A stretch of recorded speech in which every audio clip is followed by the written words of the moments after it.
गुरुदेव, यदि किसी व्यक्ति की मृत्यु हो जाती है तो उसका अगला जन्म हो जाता है या अपने कर्मानुसार किसी लोक को जाता है, तो महाराज जी फिर पितृ बनकर कैसे आते हैं? अगर कोई गलती हो जाए तो पितृ परेशान करते हैं, ये कैसे संभव है गुरुदेव? आप ये समझो, आप पितृ नाम दो, भूत नाम दो, कुछ भी नाम दो, अभी जो इनको बताया वो कर्म ही होता है।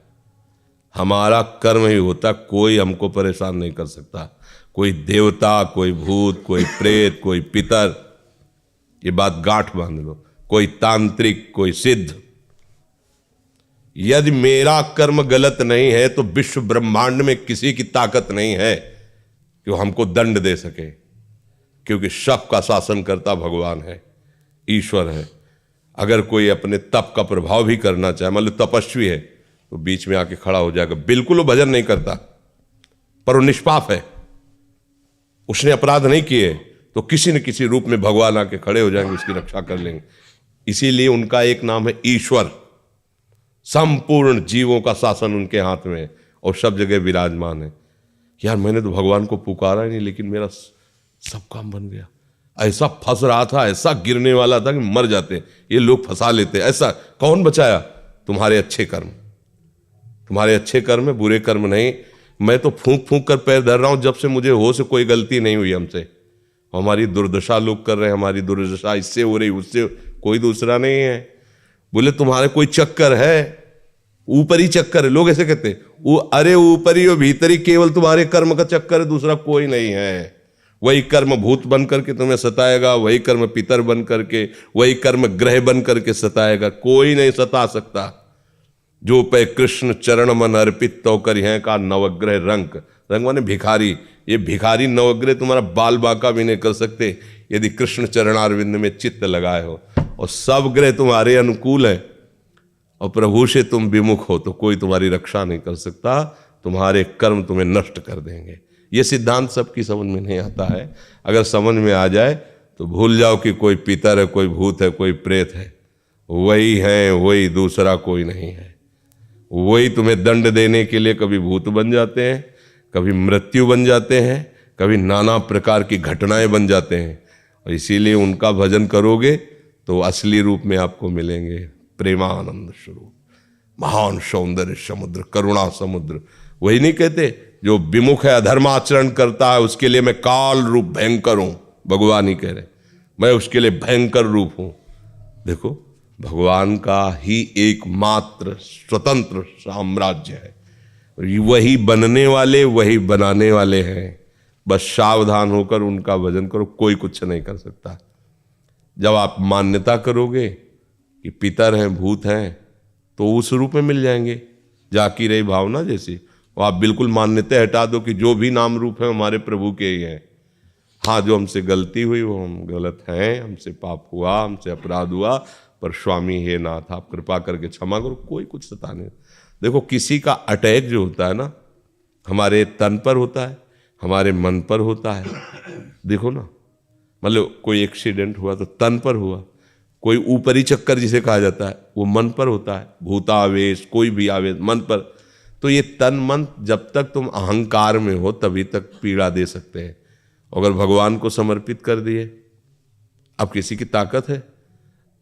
भगवान के समर्पित तन और मन को कोई घसीट कर ले जाए, ऐसा हो सकता? इतना वीर कोई पैदा हुआ है क्या? बस एक बात समझ लो, भगवान के आश्रित हो जाओ। वही भगवान ने गीता जी में कहा, पितरों को पूजने वाले पितर लोग को जाते हैं, भूतों को पूजने वाले भूतों को प्राप्त होते हैं, और मेरा भजन करने वाले मेरे को प्राप्त होते हैं। वही पितर बने, वही भूत बने, आप जिस भावना से उनको भजोगे वैसे ही आपको मिल जाएंगे। वही सब अपना विस्तार किए हुए हैं। ये बात समझ में आ जाएगी तो फिर बात, कोई परेशानी नहीं है। देखो, गंगा किनारे जब हम भ्रमण करते थे तो अब तो नियम लग गया कि आप लाश फेंक नहीं सकते। नहीं तो गांव के लोग जो है वहाँ जलाते नहीं थे। अब 10 कोस से आ रहे हैं, 100 रखे हुए, कहाँ वहाँ लकड़ियों का। ऐसे ही गंगा नहाया और बालू बांधियो, गंगा में सकला दिया, तो सैकड़ों लाशें कुत्ते किनारे खाते थे, चीत चीत के खा रहे हैं। स्मशान है, कहीं हमको आज तक कोई परेशानी नहीं है। अकेले भ्रमण करते रहे, रात दिन गंगा जी का ही किनारा सेवन। बड़े बड़े हमको बंदूकधारी मिले, बैच जो बदमाशों के होते हैं, बस बहुत बहुत बातचीत की उन्होंने। हाँ ठीक है, जाओ। पहले तो एक बार तो ऐसे मिले कि लोग कोहरा छाया हुआ था, ठंडी का समय एकदम, ए बुलाया 8-10 लोग लगभग ऐसे, और सब शराब पिए हुए, ऐसा लग रहा था उनकी चेष्टाओं से। कहाँ से हो, क्या हो, कैसे हो, यहाँ कैसे? तो हम कहा यही हमारा जीवन है, गंगा के किनारे ही, और भगवान देखने का जान दो, ये बाबा जी भजन करता है। बोले जाओ जाओ जाओ, सब में वही भगवान बैठा हुआ है। अगर मान लो प्रारब्ध होता पीटने का तो 10-5 लाख जूता करते, फिर हटा देते। प्रारब्ध है शरीर का तो भोगना पड़ेगा, चाहे आप जितनी सुरक्षा में हो। जब प्रारब्ध, देखो प्रारब्ध बिगड़ जाए तो सुरक्षा वाला ही है, अंग रक्षक ही अंग भक्षक बन जाएगा। और प्रारब्ध अगर आपका सही, मतलब कर्म आपका सही है, तो मारने की नियत से, वो एक हमारे मौनी संत थे, वो गंगा किनारे काफ़ी समय तक साथ ही रहे सेनपुर में।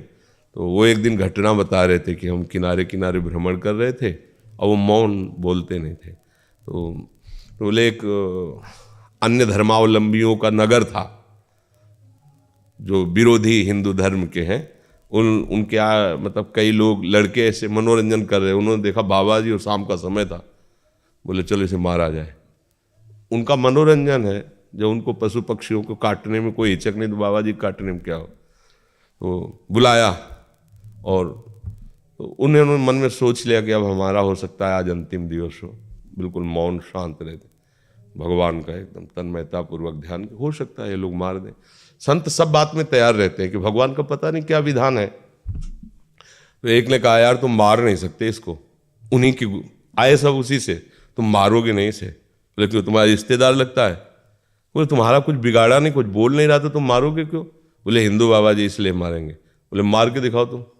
अब 2-3 इधर हो गए, 5-6 इधर हो गए, आपस में थप्पड़ चलने लगा, वो चले गए, बाबा जी चले गए। बाबा जी इसको देखा वो मालिक इतना सर्वसर्व, कोई सता नहीं सकता, कोई नहीं, त्रिभुवन में नहीं। इसीलिए देखो अपने लोग तो मानो पुरुष शरीर में बाबा जी हैं, स्त्री शरीर में राजमहलों में पली हुई मीरा जी, कोई आज तक ऐसा रिकॉर्ड नहीं कि किसी ने ऐसे छू पाया हो, आज तक नहीं।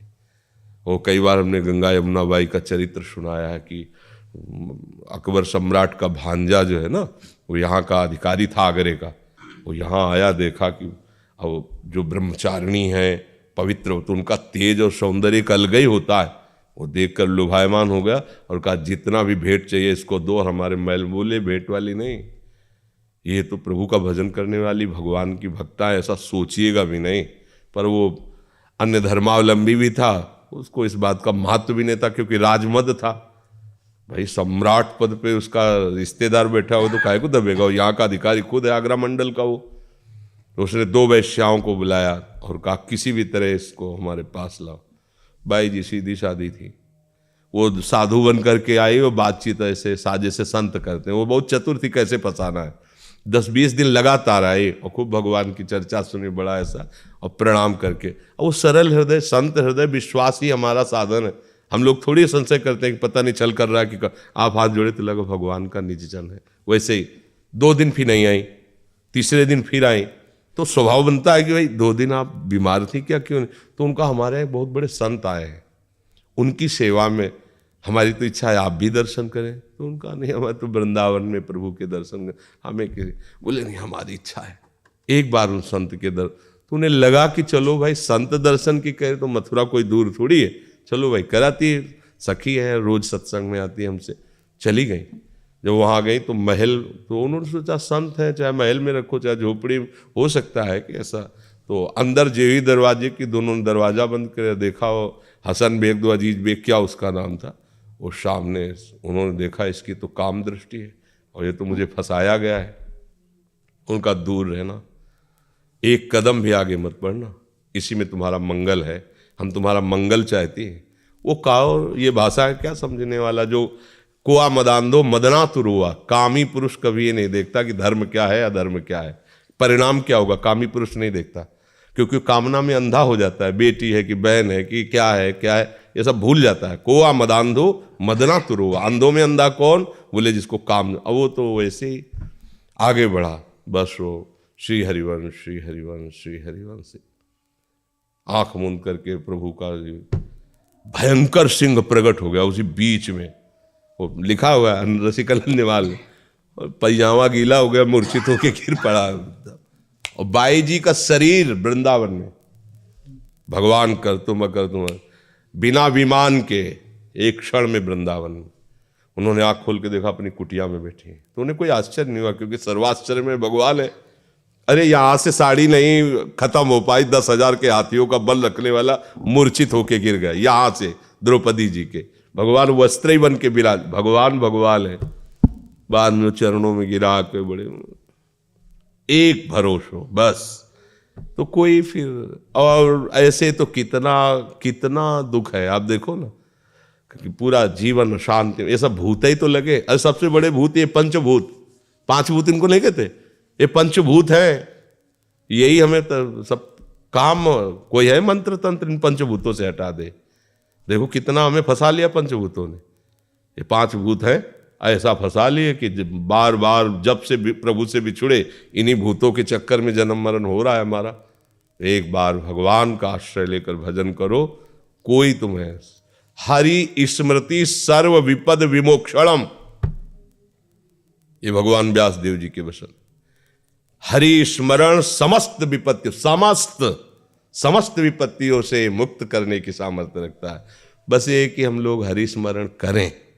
राधा राधा राधा राधा, राधे श्याम राधा वल्लभ श्री हरिवंश, राधा वल्लभ, इसी से मंगल है जी।